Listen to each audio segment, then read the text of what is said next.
Italy کے جنوبی ساحل پر جہاں پہاڑ سمندر سے ملتے ہیں، ایک ایسا گاؤں ہے جو آسمان اور پانی کے درمیان معلق ہے۔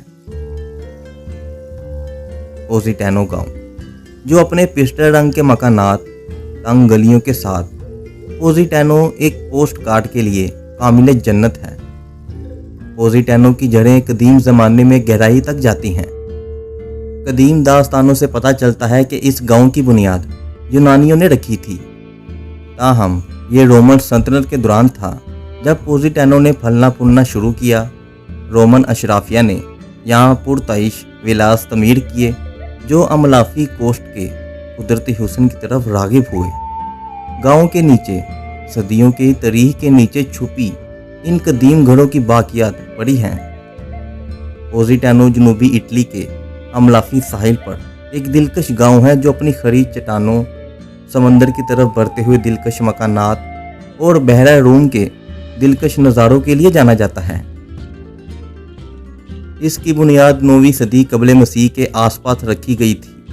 لیجنڈ کے مطابق پوزیٹانو کا نام سمندر کے یونانی دیوتا پوسائیڈن کے نام پر رکھا گیا ہے۔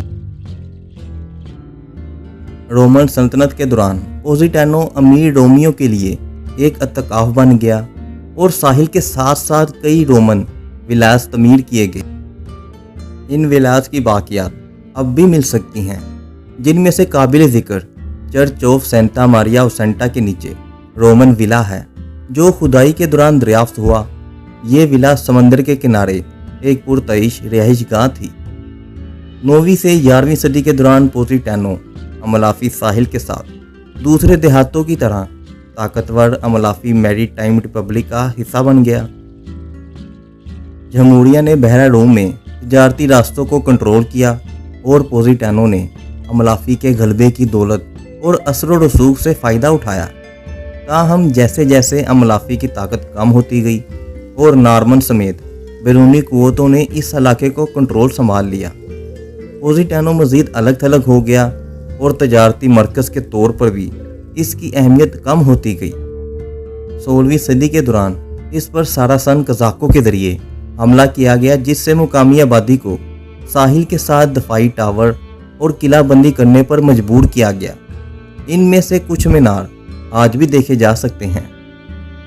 19ویں صدی تک پوزیٹانو زوال کا شکار ہو گیا تھا اور اس کے بہت سے باشندے بہتر مواقع کی تلاش میں امریکہ ہجرت کر گئے تھے۔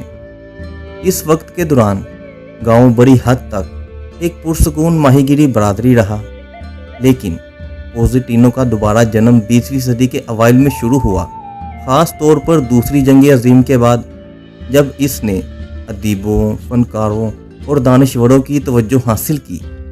گاؤں کی رغبت اس وقت بڑھی جب 1953 میں امریکی مصنف جان اسٹین بیک نے یہاں دورہ کیا اور اس کے بارے میں لکھا۔ پوزیٹانو ایک خوابوں کی جگہ ہے اور آپ کے جانے کے بعد یہ حقیقت بن جاتی ہے۔ ان مضمونوں نے گاؤں کو بین الاقوامی شہرت دلائی۔ 20ویں صدی کے دوران پوزیٹانو ایک پرسکون گاؤں سے ایک دلکش سیاحتی مقام میں تبدیل ہو گیا۔ اطالوی فلم انڈسٹری نے بھی اپنی شہرت کو بڑھانے میں اپنا کردار ادا کیا۔ کئی فلموں میں پوزیٹانو کے شاندار مناظر کو پس منظر کے طور پر پیش کیا گیا ہے۔ پوزیٹانو اپنی ڈرامائی عمودی ترتیب کے لیے جانا جاتا ہے۔ یہ گاؤں کھڑی چٹانوں سے چمٹا ہوا ہے، جس میں تنگ سمٹتی گلیوں اور سیڑھیاں ہیں جو نیچے سمندر تک جاتی ہیں۔ عمارتیں عام طور پر بحیرہ روم کی طرز کی ہوتی ہیں، جن میں سفید دھوئے ہوئے یا پسٹل رنگ کے چہرے، ٹیرا کوٹھا کی چھتیں اور بالکنیاں جو دیگر پھولدار پودوں سے مزین ہیں۔ چرچ آف سینٹا ماریا اوسینٹا پوزیٹانو کے اہم ترین مقامات میں سے ایک ہے۔ 10ویں صدی میں بنایا گیا چرچ اپنے ٹائل والے گنبد کے لیے مشہور ہے جو سورج کی روشنی میں چمکتا ہے اور گاؤں میں تقریباً کہیں سے بھی دیکھا جا سکتا ہے۔ کئی قرون وسطیٰ کے واچ ٹاور اور قلعہ اب بھی پوزیٹانو کی ساحلی پٹی کے ساتھ کھڑے ہیں، جو اس وقت کی باقیات ہیں جب اس قصبے پر قزاقوں کے حملوں سے اپنے دفاع کے لیے یہ ٹاورز بنائے گئے تھے۔ یہ ٹاور شہر کی تاریخی ماحول میں اضافہ کرتے ہیں اور زائرین کے لیے قدرتی نظارے فراہم کرتے ہیں۔